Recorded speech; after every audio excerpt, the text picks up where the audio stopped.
Situācija, protams, ir smaga.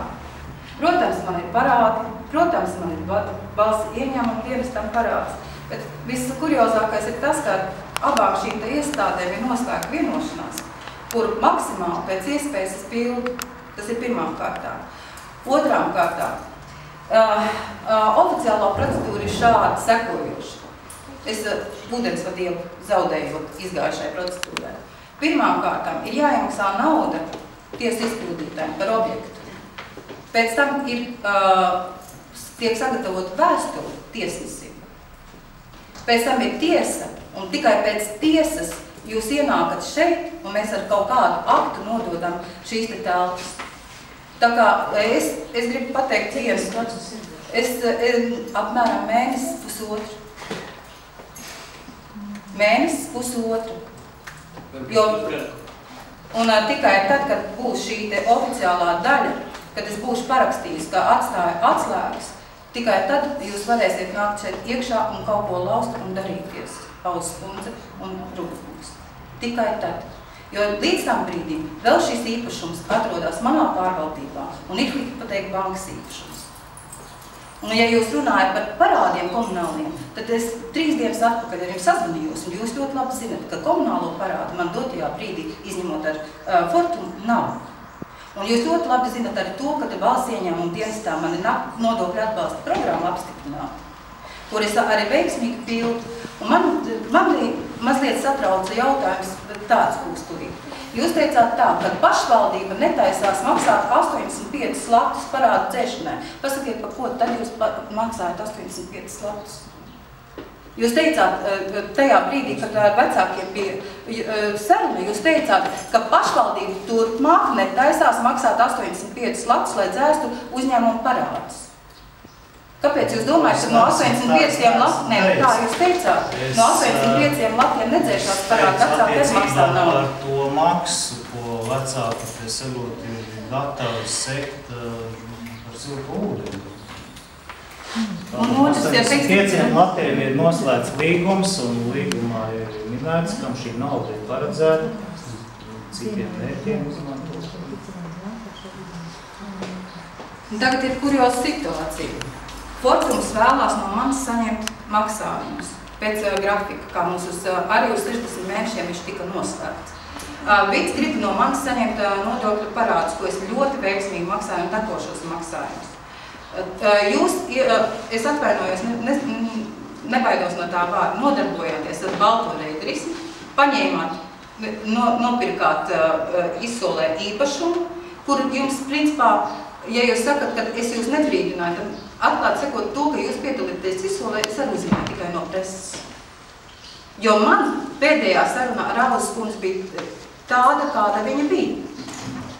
Un ja es būtu zinājis, ka jūs taisaties šajā te izsolē startē, mums būtu varbūt saruna bijusi. Bet ja man pasaka izglītības pārvaldes vadītāji, kur ir 15. martā es jūs brīdināju, ka man ir atnākusi vēstures. Es domāju, ka tās ir lietas, kuras šobrīd šādā veidā nav jārisina. Es domāju, ka gribam dzirdēt, kādas patiesībā ir. Patiesībā tas bija arī mans otrs jautājums, jau arī pateikt Agnes Vērkane. Tas bija mans arī otrs jautājums, kā tas nāks, ka izglītības pārvaldes vadība nezina par šādiem notikumiem. Es uzskatu, ka tas ir pirmais, ka tas ir jāzina, tas ir jālemj kopīgi, jo tas tikai nozīmē to, ka reāli šādu lēmumu pieņemšanā jūs patiesībā mums neesat piedalījusies. Jūs teicāt, ka, ja es būtu zinām, tad jūs mani saukt uz sarunu. Tie bija jūsu vārtās kungs. Ja būtu bijis, es prasīju, vai domai ir kāda interese par šo ēku, jūs atbildējāt nav, jo ir 2 projekti, un nauda ir tik, cik viņa ir. Un ja būtu zināms kaut kas tāds, tad jūs noteikti ar mani iepriekš runājat. Jūs to pat arī uzzinājāt tikai būtā komandējumā, ka tāda izsola vispār ir bijusi, kurā piedalījās Jelgavas divi. Un tieši tāpēc ir sāpīgi tas, ka mums neļauj pat 3 mēnešus nodzīvot līdz septembrim, lai varētu pārstrukturēt darbību. Nu, kāds jums no tā labums, ka jūs neļaujat mums pabeigt to mācību? Tas ir principiāli. Tas mācības beidzās septembrī, 1. decembrī, jūs to ļoti labi zināt. Visās izglītības iestādēs mācību gads beidzās 31. Nu, nav. Jūs pagaidiet, vēl salīdzināt. Labi, īsi un korekti. Mēs jāatrisinām jautājumu par Fortumu. Līdz 1. septembrim varam te palikt vai nevaram? Es uzskatu, ka nē, kā pārvaldes vadītāji, ja mans viedoklis, es paužu savu izglītības pārvaldes viedokli, savu viedokli paužu, jo šajā brīdī Ilskons teica, ka mums iespējas ienākt šeit nebūs, bet šeit ir jāizstrādā rekonstrukcijas projekts, un es vēlos, lai šeit maksimāli ātri tiktu atvērtas 6 grupas, lai šeit līdz apkuras sezonas sākumam būtu veikti tie darbi, lai varētu pieslēgt apkuri šajā ēkai, jo ja šeit ir jārekonstruē apkuras sistēma, Tātad tiks pārkāpts iepirkuma likums. Jūs gatavi pārkāpt visam pāri, lai tikai varētu dot uz priekšu. Ja mēs pateiksim ļoti vienkārši, kurš pieķersies manam bērnam, mēs no šeit prom neiesim. Un pamēģiniet noslēgt tādu ūdeni, vai elektrību, vai to. Jūs dabūsiet tādu haju pa visu Latviju, ka jūs nezināsiet par ilgu un diktāšu mīzi. Mans bērns, 2 puikas paliek šite. Un es gribu redzēt to cilvēku, kas viņam pieķersies klāt un iznesīs viņu ārā tās robežas. Jūs to gribat? Tāds lūdzu, risiniet. Lai mēs tas 1. septembrī paliek.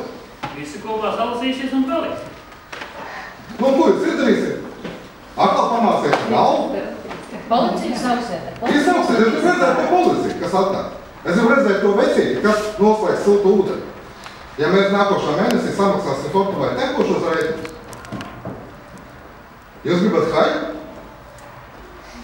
Jūs viņu varat dabūt. Ļoti vienkārši. Ja jūs nemākat nākt pretī mums, kāpēc mums ar jums jārēķina? Izskatās, ka vispār šai sarunai Pulfīgs, jēgas nav, jūs esat iespītējušies. Te visi strādājuši cilvēki. Tātad šai pilsētai, acīm redzot, arī mūsu ienākuma nodoklis nav vajadzīgs. Jūs esat pārdeklarētais citām pašvaldībām, visi. Nozīmē transformāt un nostāties, lai pārātu visu Latviju uz priekšu. Ziniet, kas Jums ir ko pateikt? Man ir skumji par to, ka tas nav tikai Jelgavas domē, bet arī visās institūcijās, kurās es esmu vēsta, ir ārkārtīgi ātri aizmirsies tas laiks, kad cilvēki palika maksimāli bez darba, ka viņiem nebija.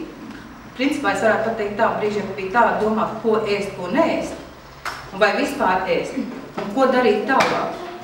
Man ir skumi to dzirdēt no valsts ieņēmuma dienesta, man to ir skumi dzirdēt no jums, jo jūs ļoti labi zināt, ka, teiksim, ja attiecībā, kas attiecās uz mūsu sadarbību, tad es esmu vienīgais bērndārs, kurš ir samazinājis maksimāli saviem vecākiem līdzfinansējumu. Un jūs ļoti labi zināt, kad ar septembri būtu bijuši 130 lati, un mani vecāki tiešām būtu maksājuši tikai 130 latus un ēdināšanu, un būtu turpinājuši šeit strādāt. Taušanas kungs, šitas vilciens jāizdara. Nu, tieši tā. Pašvaldība ir dabūjuši, ko vajag gribēt. Laba reklāmas kampaņa. Bet jāsaka tā, lai mūsu bērniem mierīgi ļauj pabeigt mācību gadu 1. septembrī. Neiet jau par to jautājumu, lai atgūtu atpakaļ vai atpirkt vai kā vai šitā. Iet runa tikai ļoti vienkārši. Ļaujiet līdz beigām. Un neradiet liekas problēmas. Nes sev ne mums. Ļoti vienkārši. Nu labi, bet vismaz 3 mēneši. Jo tas ir vēl papildus 3 mēneši, nevis dotais mirklis no izsūtas 1 mēnesis. Nešiet. Nu nāciet taču vienreiz pretī, nu. Te iet runa paudze. Nevis kaut kā, nezinu. Te reāli jādomājās par to. Tī bērni. Tā ir mums paudze turpmākā. Izskatās, ka kārtējo reizi valstī bērni nav vajadzīgi. Mums to likumu neviens neskatās no viņiem. Viņam tas ir viens. Sēž vētras pierījuši, viņi vairāk neko nevarēja. Nu, tā jau. Tā arī. Tas stāv kājās, bet jūs ar sievieti sarunājieties sēž. Es ar sievieti nesarunāju. Es vispār saku. Es vispār visiem saku to. Jo mēs arī neesam dabūjuši no jums atbildi, ko mums darīt ar bērniem 15. Tas ir cirks. Ko tieši mums darīt? Es apsītos, kā jūs varētu šitā veidā. Un šo domāju tikai tajās sēkās, ko es esmu iedomājusies, kur mēs varam aiziet, ir vajadzīgs remons. Un atklāt sakot, ja es paskaidīju, cik reizes es esmu sākus visu no jauna, tā jau būs 5. reize. Protams, ka ir ērti ienākt šeit, nevis Jāņielā vai tajā ēkā, kas ir Kronvalda bulvārs, ir kā viņu sauc, kur vēl joprojām tukšas ēkas stāv. Ja? Šeit ir 5 grupas, un ja tā nopietni runā, es nesaprotu, labi, teiksim, vajadzētu apkursu sezonu renovēt. Labi, bet ir 5 grupas, kurās septembrī var nākt cilvēku un strādāt. Tad pasakiet skaidri un gaiši, ka tie atkal ir kaut kāda Eiropas fonda, kaut kādas naudas, kuras ir, es nezinu, ko jādara viņam. Jo 5 grupās reāli var ienākt 100 bērni nākamā septembrī iekšā. Un ja tā nopietni runā, tad ja es varēju maksāt 2000 apkuri, ja, kas ir nenormāls summa katru mēnesi, ziemas mēnesī, tad pašvaldība to var izdarīt ar 100 bērniem. Ja.